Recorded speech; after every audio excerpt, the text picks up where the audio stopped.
ক্রিকেটের বনেদি format test আর ওয়ানডের পর এক সাগর স্বপ্ন নিয়ে 2006 সালে টি-20 ক্রিকেটে যাত্রা শুরু করে লাল সবুজের প্রতিনিধিরা। কিন্তু সেই অভিষেক ম্যাচ থেকে শুরু করে এখন পর্যন্ত টাইগাররা প্রায় 200 ম্যাচ খেলে ফেললেও সমর্থকদের খুব বেশি আনন্দের মুহূর্ত উপহার দিতে পারেনি।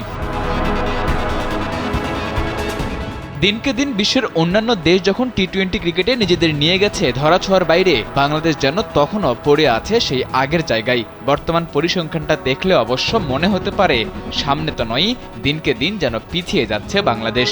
জিম্বাবুয়ে, উইন্ডিজ, শ্রীলঙ্কাকে ছাড়িয়ে এই ফরম্যাটে সর্বাধিক হারের রেকর্ড যে এখন টাইগারদের দখলে। জেনেক্সে শিফট করো, লাইফকে লিফট করো। পরিসংখ্যান বলছে বিগত 2 দশকে বাংলাদেশ ম্যাচ খেলেছে 188টি, যেখানে জয় পাওয়া ম্যাচের সংখ্যা মাত্র 72 আর হারের সংখ্যা তো ছাড়িয়ে গেছে 100 কোটা। পৃথিবীতে আর কোনো দলেরই এত কম ম্যাচ খেলে এত বেশি হারের রেকর্ড নেই। বাজে এই রেকর্ডে 110 হার নিয়ে বাংলাদেশের পরই অবস্থান করছে ক্যারিবিয়ানরা। তবে তারা এই সময় খেলেছে 216টি ম্যাচ। এছাড়া বিশ্বকাপ জয়ের রেকর্ডও আছে তাদের নামের পাশে। এমন বাজে স্ট্যাটসের পরও টাইগার সমর্থকরা এখনো বুক বেঁধে আছেন।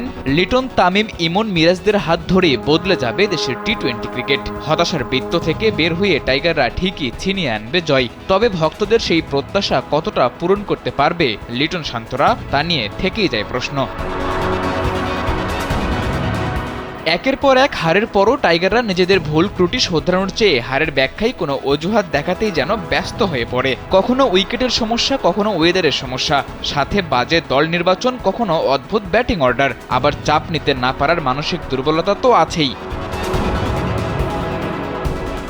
সব মিলিয়ে টাইগার ক্রিকেট বর্তমানে যেভাবে চলছে তাতে খুব সহসাই যে টাইগার সমর্থকদের হতাশা কাটছে না এটা তো বলাই যায়। তবে সমর্থকরা হয়তো চালিয়ে যাবেন নিজেদের কাজ নিঃস্বার্থে সমর্থন করা। সাদাতুর রাফি, কালবেলা।